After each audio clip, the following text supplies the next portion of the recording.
Prank பண்ணலாம் அப்படின்னா என் friend எனக்கு வீடியோ கால் பண்ணி அட்ரஸ் சொல்லிட்டு இருக்கிற மாதிரி, அட்ரஸ் ஏதோ ராங்கா சொல்லிட்டு இருக்கிற மாதிரி, நான் அப்பல இருந்து அட்ரஸ் சொல்ற பேர்ல சுற்றி வச்சு இருக்கிற மாதிரி ஒரு பிராங்க் பண்ணலாம். ஓகே,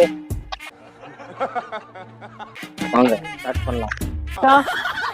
டேய் வந்தான்டா, எப்படி கடா போனோம்? மரம் இருக்கு. ஆமா, இதோ இந்த மரமா பாரு. ஓ, இதுக்குதான் வந்தேன். மரத்துக்கிட்ட தான் ஆகிறேன். எங்கடா இருக்கிற நீ? புரியல தம்பி. எங்க விக்ரோ பார்க் இதுதானே? டேய் விக்ரோ பார்க் கிட்ட தானே ஆகிறேன். எங்கடா இருக்கிற நீ? அடங்கப்பா, இது உலக நடிப்புடா சாமி. மச்சான் இந்த இடத்துல இல்லடா. என்ன இது? கரெக்டா அட்ரஸ் சொல்லு.